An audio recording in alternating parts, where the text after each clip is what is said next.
Welcome in or welcome back. Today we are going to be covering a little story of what the upcoming astrological alignments are as astronomically possible as I am able to provide. And it's gonna be given in a mythological, epic themed form, okay? And it's gonna be given in a manner that lays out 5 paths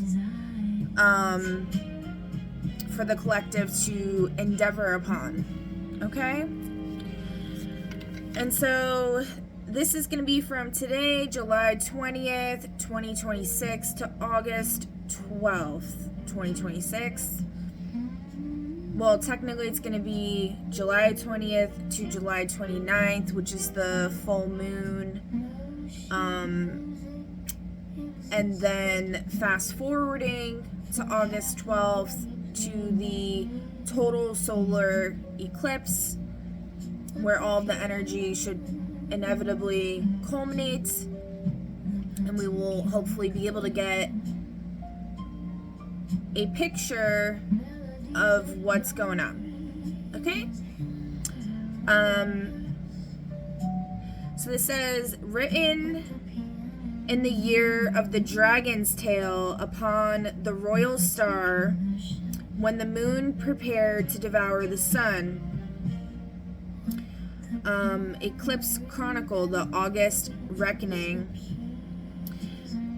The corona blazes at totality, the crown of the hidden sun, revealed only in the hour of its concealment. Ars celare artem. True art conceals the means by which it is achieved. Before the first king named himself beloved of heaven, before the first prophet swallowed her own tongue to keep a secret, before the first exile set foot on the road that had no return, the sky was already writing this story in fire and geometry.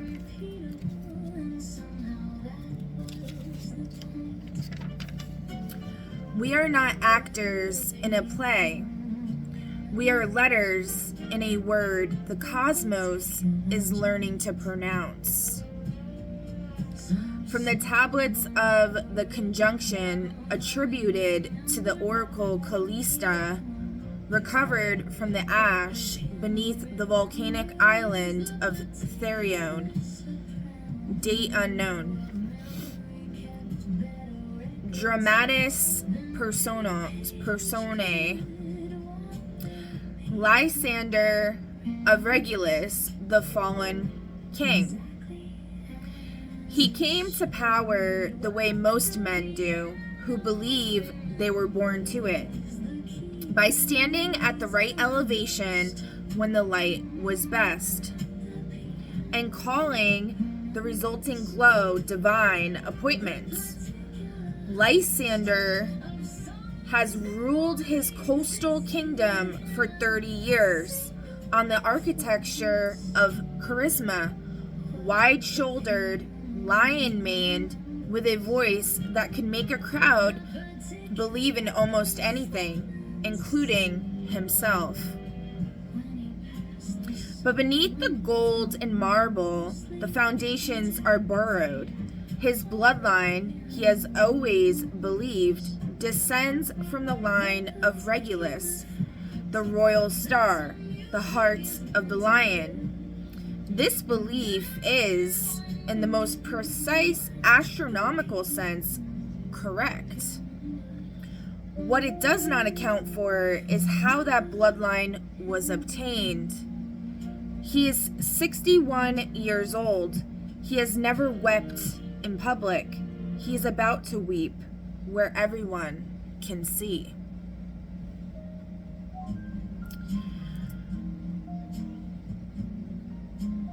Morgan Blackthorn, the Shadow Feminine. She was 23 when they drove her to the marsh's edge with torches and the particular cruelty of people who have mistaken their fear for righteousness. She is 41 now, and she has made something from the exile that her exilers could not have anticipated: a life. Not a comfortable one, not a celebrated one, but a life that is entirely and ferociously hers. She speaks to the herons at dusk and the marsh grasses at midnight, and she has learned over 18 years of solitude to hear what speaks back. Her hair has gone the color of old iron. Her hands know the weight of every medicinal root in the wetlands for 10 miles in any direction. When she moves through the village on market days, people cross the road, not because she threatens them, but because she sees them and they know it. And what she sees is not always comfortable. Callista of the Vale, the Oracle. She does not sleep the way other people sleep. She enters a territory between waking and unconsciousness, where the voices of the dead are organized into something like a library. Clay tablets, papyrus scrolls, stone inscriptions, and she moves through the stacks, reading. She has been doing this since she was 7 years old, and heard her great-grandmother speaking through the gap between a lightning strike and its thunder, clear as a bell, saying a name that would not prove significant for another 12 years. Now she is 35, and she lives beneath a volcanic island in the chambers of an ancient library that predates every civilization currently claiming dominion over these waters. And she has not spoken a false word since the age of 11, because she literally cannot. The Mercury Kronos Hades channel in her nervous system will not permit it. She is, in the oldest sense of the word, a Pythia, Pythia, and like all of them, she is both blessed and broken by what she carries. Zephyr Voss, the Revolutionary. They are 28, and they have never in their life experienced a moment of stillness that didn't feel like a trap. They communicate in at least 4 languages and 2 encryption protocols simultaneously. And their mind runs in parallel tracks, the way Gemini is said to. 2 thoughts for every one most people manage. 2 strategies for every plan. 2 faces for every truth. They grew up in a port city that was very good at burying its own history, and they have spent the last 6 years systematically exhuming it. Not out of spite, exactly. Out of the conviction, perhaps naive, perhaps the only sane response to an insane arrangement, that information is the thing that the powerful most fear and the powerless most need. They have a scar across their left wrist from a wire they grabbed in the dark. They have never told anyone how they got it, because the answer would require them to admit they were once afraid. Saren Hale, the karmic pilgrim. There's no adequate way to explain what they carry, except to say that it is heavy and old, and does not belong entirely to this life.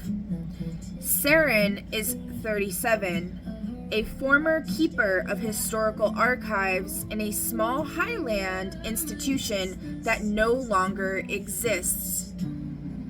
It burned 4 years ago, and they were the only one who survived, which is either cosmic protection or cosmic accusation, and Saren has not yet determined which. Since the fire, they have been moving, not fleeing, or not only fleeing, but moving in the way that a body in pain keeps shifting positions, looking for the arrangement that hurts least. An old map they found in the archives ruins showed a pilgrimage route toward an ancient alignment. The place on the plateau where Antares rises, exactly opposite Aldebaran on the horizon, where the heart of the scorpion and the eye of the bull hold the sky between them like two sentinels at a gate. They do not know what the gate opens into. They are going anyway. A note on the sky. In the oldest mythologies, before the philosophers arrived to sort the cosmos into categories, and the astronomers arrived to measure what the philosophers had sorted, the sky was understood as a living body, not metaphorically, but literally, with the earnest literalism of people who had not yet learned to distinguish between what was real and what was true. The wandering lights they called planets were not points of gaseous matter obeying mechanical laws. They were gods, and the gods were not separate from the humans watching them. They were expressions of forces that moved through both the heavens and the human heart simultaneously. The way a single river moves through both the highland ice and the lowland stone, giving each its particular character. What the sky is doing in the weeks between the 20th of July and the 12th of August in the year of this chronicle is, by any mythological reckoning, extraordinary. The great lord of the underworld stands in direct opposition to the king of the gods, which is to say, the force that pulls everything down into transformation and dissolution stands face to face with the force that lifts everything up into expansion and glory. Between them, like a rope and a cosmic tug-of-war, stretches everything that is trying to become more than it has been. The lightning god, meanwhile, has stationed himself in the domain of the twins, the sign of double nature, of communication, of the place where two realities intersect, and from there he sends his bolts unpredictably through every network of language and signal that human ingenuity has constructed. The god of time and the lord of the dead have built a wall together, a great crystallization of consequence, where every debt of the soul that has been deferred, every karmic account left open across lifetimes, arrives now at its due date. There is no extension. There is no appeal. The messenger god, meanwhile, has descended so deep into the realm of time's accumulated dead that he speaks with their voices. And anyone who receives a message from him during this period should understand that they are hearing not one voice, but thousands. The layered palimpsest of all who came before.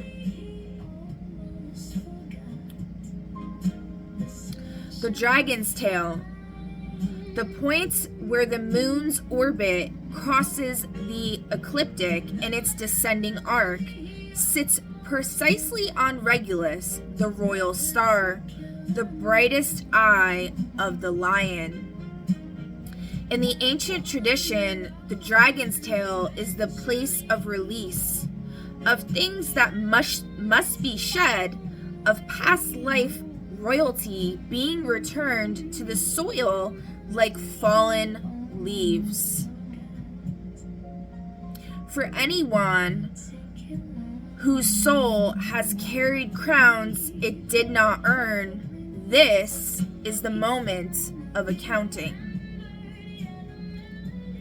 And behind all of it, the great red stars hold their axis. Antares in the south, the heart of the scorpion, blazing with the heat of death and resurrection.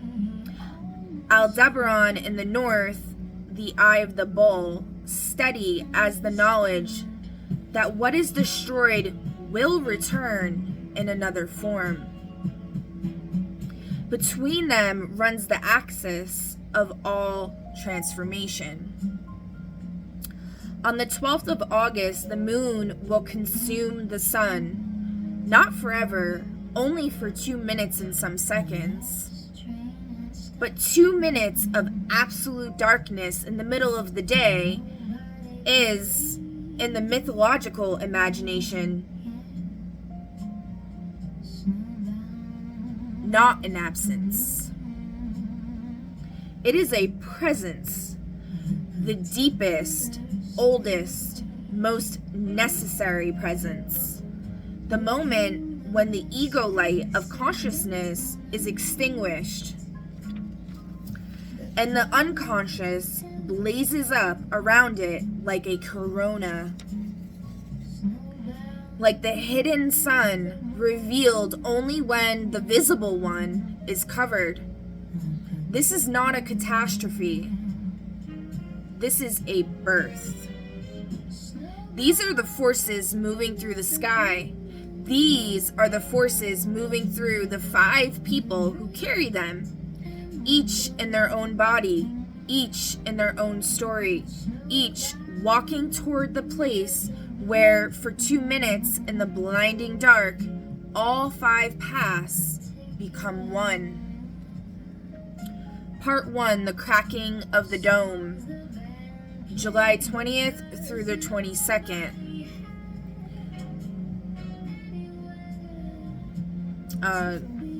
Part 1 of Part 1. Lysander, the summer court. The tribute arrived on 16 boats, which was 4 more than last year, and Lysander took the increase as confirmation of what he has always known, that the world was, in its deepest nature, his. He stood at the seaward parapet of the summer palace, the old marble place above the bay, where the afternoon light came in at an angle that turned the white stone to something warmer, almost living, and watched the flotilla move across the harbor with the satisfaction of a man who has never seriously considered that his feelings about a situation might not constitute evidence about it. Below him, the court was arranged in its summer configuration. The great open hall with its painted ceiling, the 16 columns strung with flowering vines, The cushioned benches where the tributary representatives sat in their best clothes, sweating elegantly and trying not to show it. The palace had been in Lysander's family but here the thought always became slightly obscure, because the full inventory of the palace's acquisition was a subject the family historians had, over generations, developed a talent for discussing at great length while saying very little. It had come to them. The old dynasty had faded. These things happened. The important thing was that it was here now, solid and white and enormous, and Lysander was in it, and the boats were coming with their cargo of gold and grain and deference. He was wearing the summer crown, lighter than the winter one, worked gold set with amber rather than the full ceremonial weights of the winter version, with its emeralds and its history. And it sat on his lion gray hair with the ease of long habitation. His steward, Peleus, a small, precise man who wore the expression of someone perpetually calculating whether the numbers would balance, appeared at his elbow with the day's schedule. The delegation from the southern ports arrives first, my lord. Then the grain masters from the valley estates, the representatives of the coastal fishing guilds, and Peleus hesitated with the particular quality of hesitation that Lysander had learned over 30 years to pay attention to. There is a woman at the lower gate. She has been there since before dawn. She carries no tribute and no credentials, only a message. She says it is for your eyes only, and she says she was told to say, the seal of the old house. Lysander's hand moved, almost imperceptibly, to the signet ring on his right hand, the ring that bore the seal of his ancestral house, which he had worn since his father placed it on his finger at the age of 16. The gesture was involuntary, and he did not examine it. Have her wait, he said. We see the delegates first. The tribute ceremony went on as it always did. The theater of deference performed by people who were skilled at it.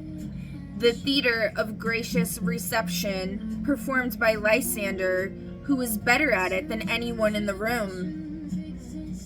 He moved through the hall with the specific gravity of a man who has occupied the center of every room he has entered for 30 years, and the delegations responded to this gravity the way objects respond to mass, by orienting toward it. He remembered names. He asked about harvests. He placed his hand on the shoulder of the eldest fishing guild representative and expressed sorrow about the man's wife's illness that he had heard about through Peleus's intelligence networks, and that he now deployed as evidence of personal warmth. The man's eyes filled. Lysander smiled.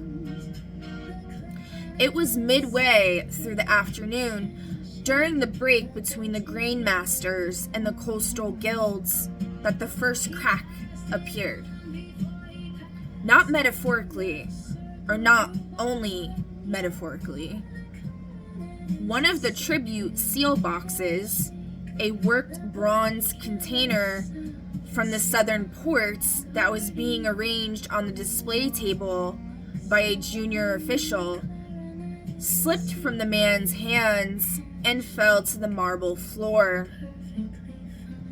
The lid sprang open. The seal inside, a heavy disc of red wax embossed with the emblem of the Southern Port Confederation, landed face down and shattered into perhaps a dozen pieces.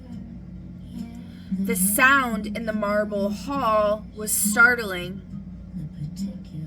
A sharp crack, then silence, then the fragments scattering across the floor in a way that struck at least 3 witnesses as uncanny. The pieces coming to rest in a rough shape that one of them would later describe privately as looking like a broken crown. At the same moment, Lysander would confirm this with Peleus later. One of the great torch brackets at the entrance to the hall, despite burning steadily all morning in the still summer air, guttered and went out. In the middle of the afternoon with no discernible cause.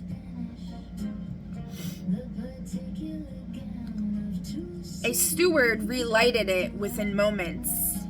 The junior official gathered up the wax fragments, white-faced with embarrassment. The ceremony continued. Lysander filed both events in the place where he filed all things he did not wish to examine, and returned to the business of reception. But he was aware for the rest of the afternoon of a faint pressure at the base of his skull. Not pain exactly, but the precursor to pain. The feeling of something that had not yet arrived, but was on its way.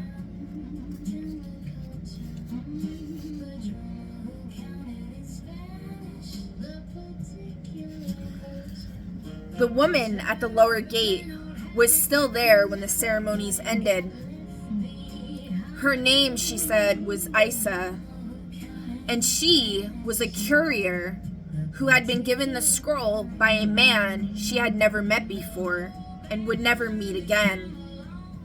At a crossroads 20 miles to the east 3 days ago. The scroll was sealed with a wax that Lysander's archivist, when shown it, went very pale and said nothing for a full minute.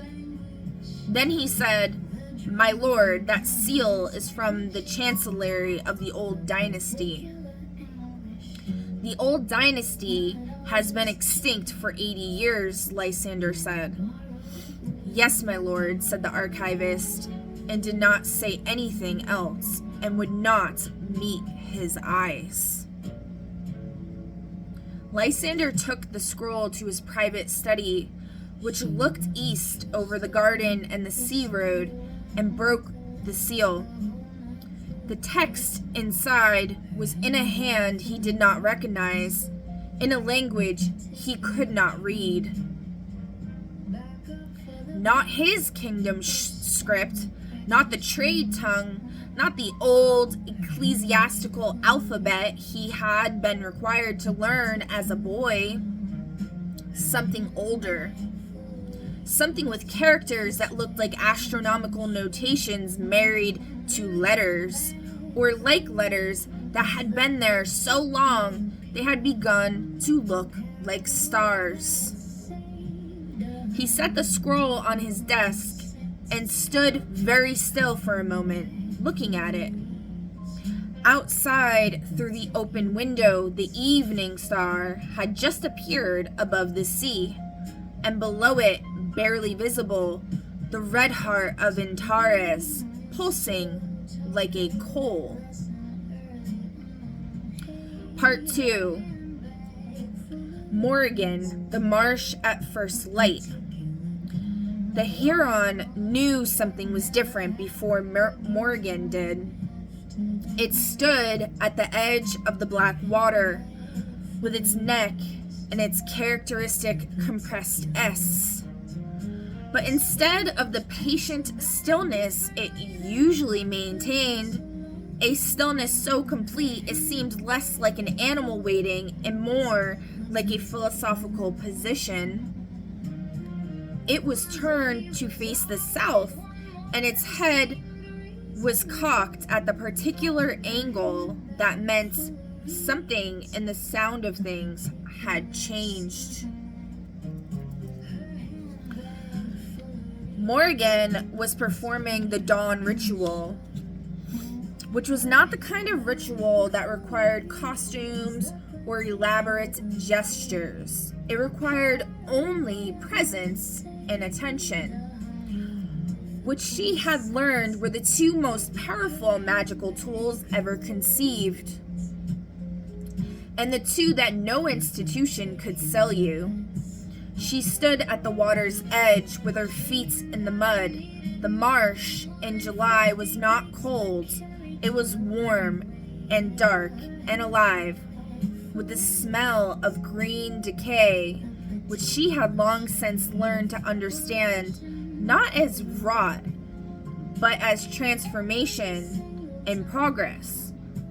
And she was watching the sky go from black to purple to the particular shade of bruised gold that preceded the sun's actual arrival. She was in the middle of the opening invocation. Not words exactly, just a specific quality of attention directed southward where the dark water reflected the stars when she felt it. A shift in the quality of the air, not a wind, not a temperature change, something subtler, like the feeling when a very large object passes between you and the light, even if the light remains visible. A darkening that wasn't physical. She stayed very still. The heron stayed very still. The marsh grasses did not move. And then, in the black water at her feet, she saw it, the reflection of the moon. There in the pre-dawn sky, the last quarter moon, pale and diminished. But in the water, it was darker than it should have been. Darker and rounder, and something in its reflected face was not the familiar crescent, but a full circle, fully dark, with a ring of fire around it. The vision lasted perhaps 10 seconds. Then the water surface shifted in a breath of air, and the reflection became the moon again. Just the moon. Just the last quarter crescent. Morgan let out a breath she had not known she was holding. Beside her, the heron relaxed its neck and resumed its philosophical stillness. Well, she said aloud to the water and the sky and whatever else was listening, so it begins.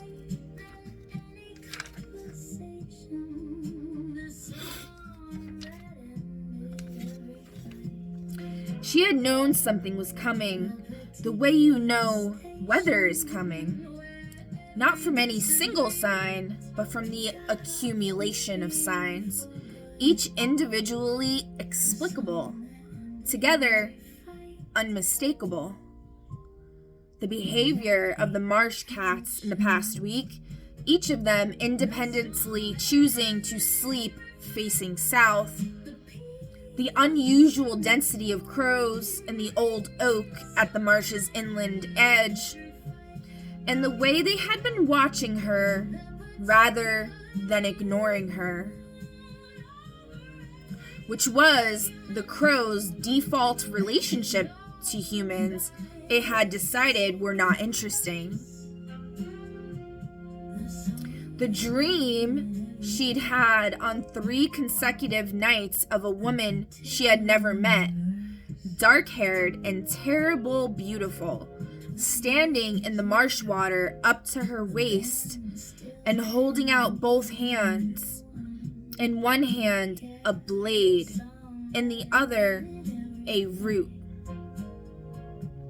The choice she kept being offered in the dream, and that she kept waking before she could make.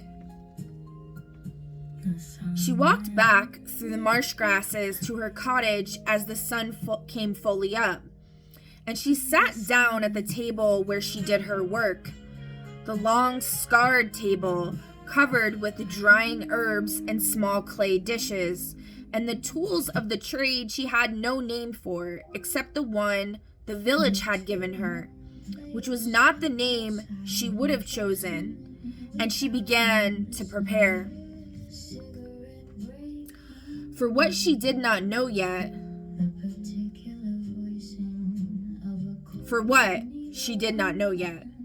but she had been alive in her own life long enough to know that preparation was its own form of listening, and that the thing you were preparing for would make itself clear when it was ready.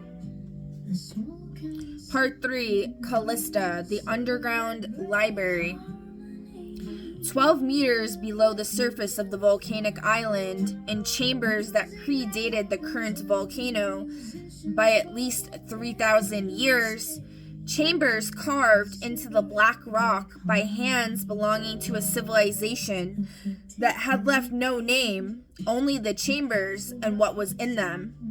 Callista sat at her translation desk with 6 lamps burning and her hands pressed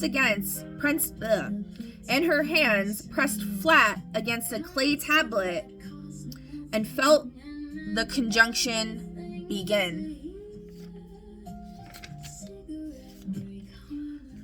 It was not a dramatic feeling.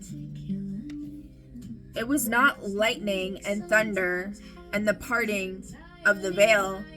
It was more like a radio signal that had been present at the edge of reception for weeks, suddenly locking into perfect clarity.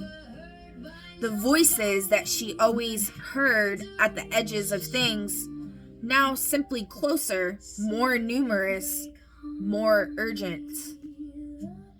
The dead talking over one another the way crowds do when something important has happened and everyone has news and nobody has agreed who speaks first. She lifted her hands from the tablet and picked up her reed pen and her closest journal. Not the archival ones, the careful, scholarly ones with their dated entries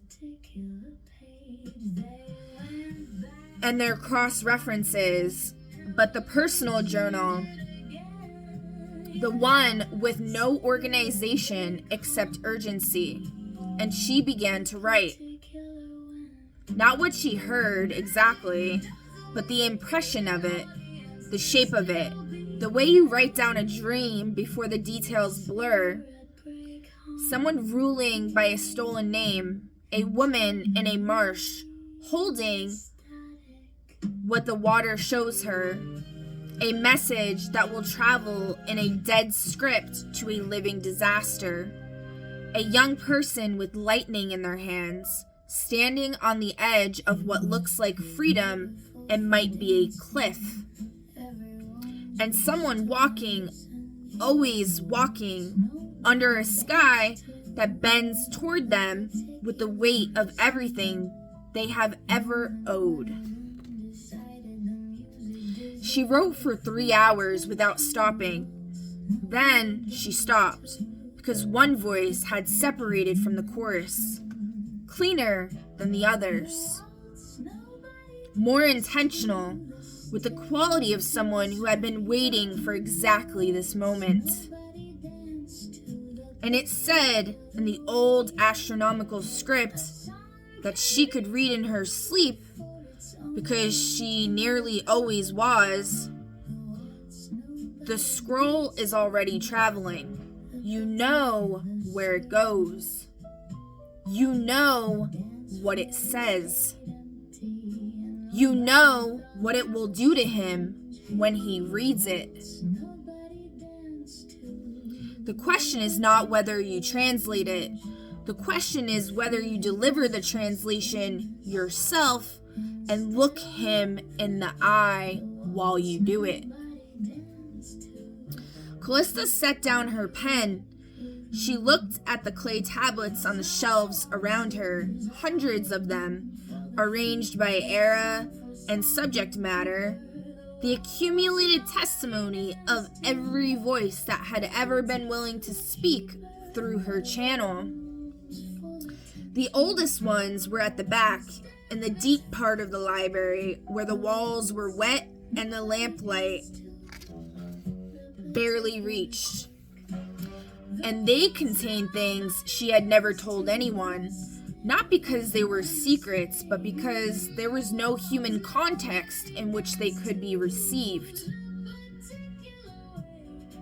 "I will go," she said aloud, to the voice and to the tablets and to the damp volcanic rock. "But I will need at least 2 days to prepare what I need to prepare. The tablet of his lineage will need to be transcribed into the living tongue, and the journey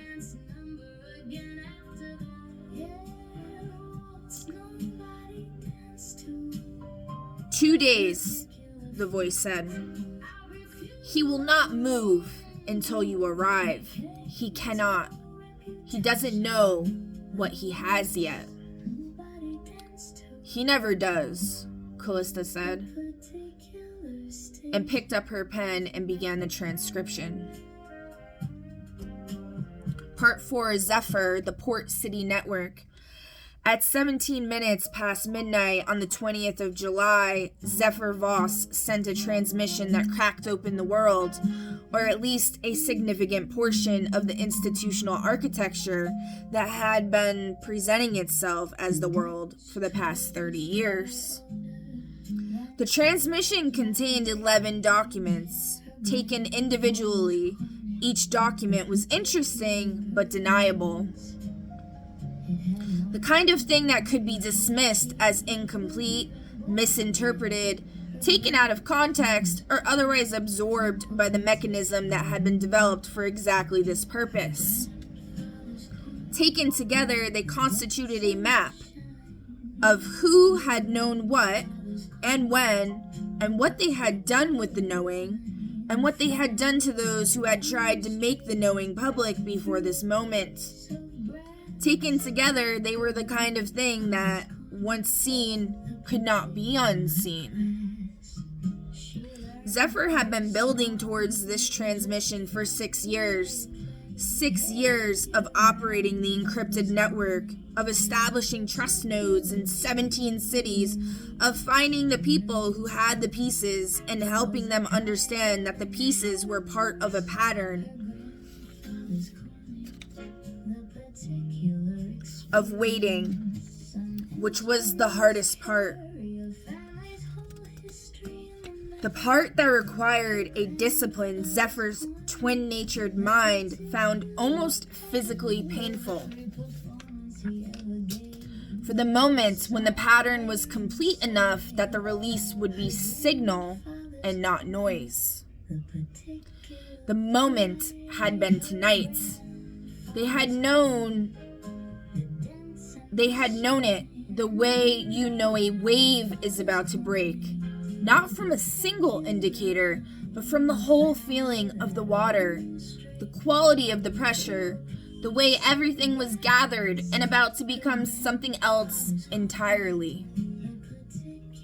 They sat in the basement of a print shop in the old Port District. The network's primary node in this city was buried under approximately 4,000 kilograms of typeset lead. or lead, typeset lead. That is lead.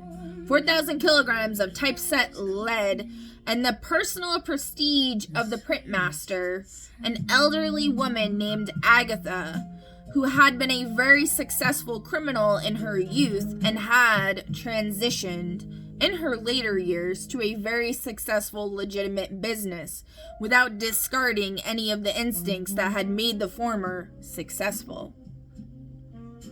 And they watched the transmission propagate through the network on the monitoring screen, which was actually a very old black and white television modified by someone with skills that bordered on the heroic, and they felt it, the electricity.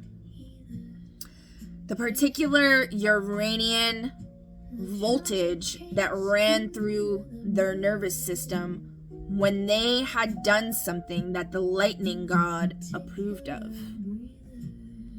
Within 3 hours, the first evidence of spread arrived, a moment from the trust node in the harbor city, then one from the mountain stations, then, unexpectedly fast, one from across the water, from people they had never met, who had somehow received the transmission and were already distributing it through their own networks.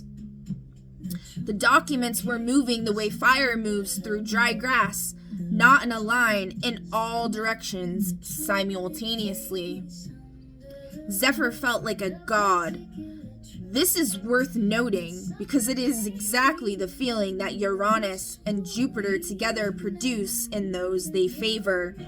And it is exactly the feeling that precedes the particular kind of fall those gods are famous for engineering.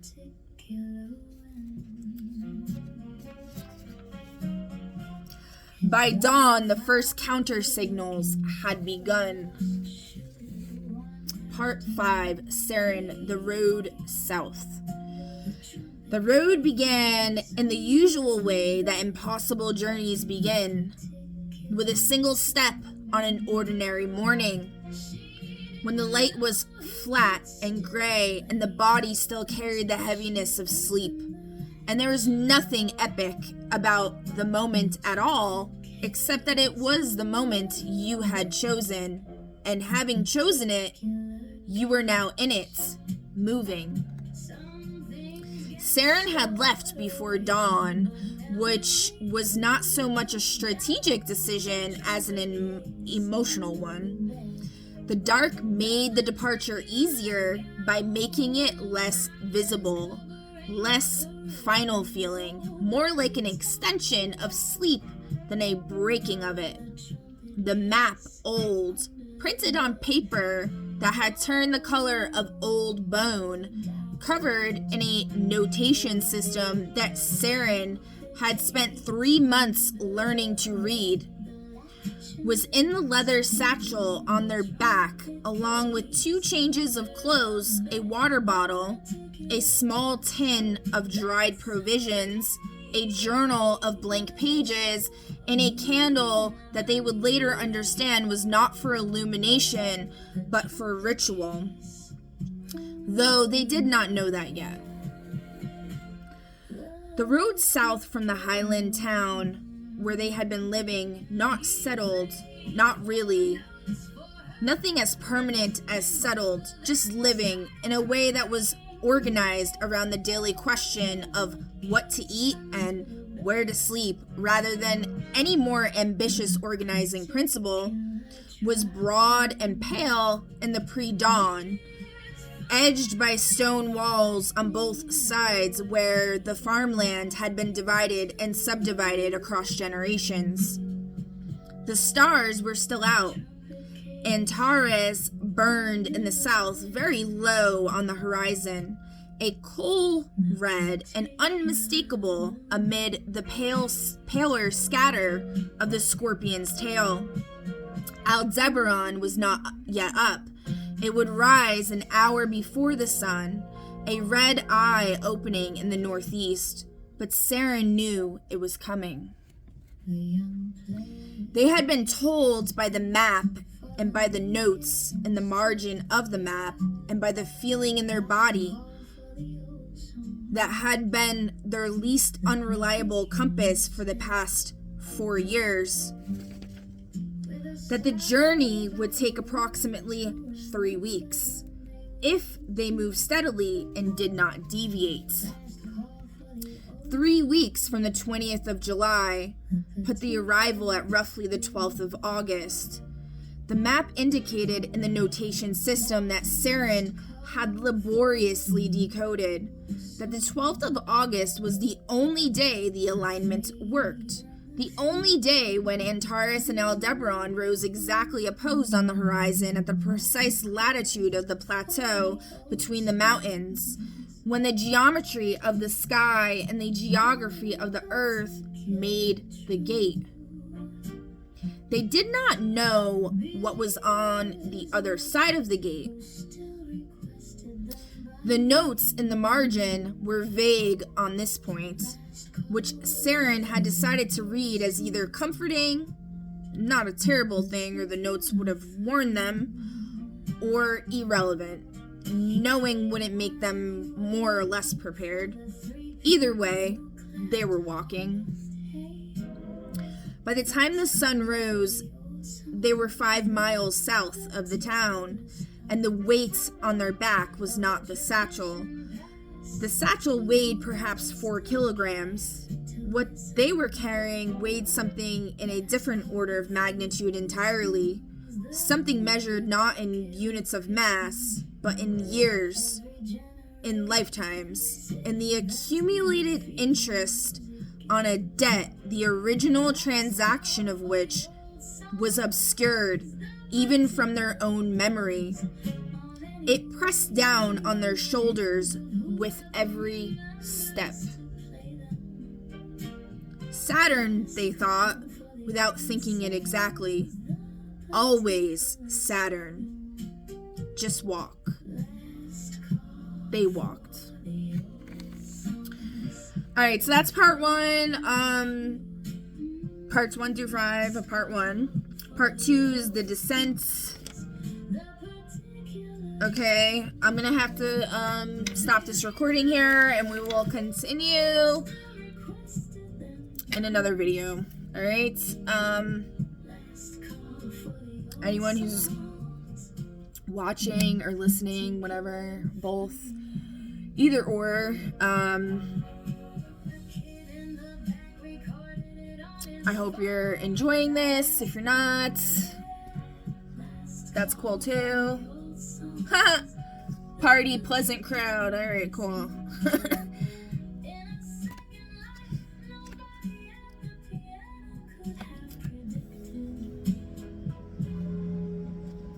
Some dude's not happy.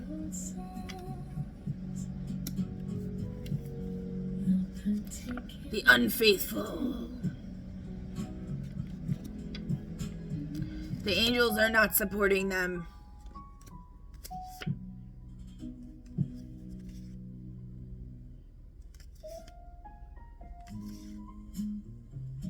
Alright. Anyways. It's just a lot. It's a lot of bad shit in here. Alright, guys. I will catch you on the next one. Bye!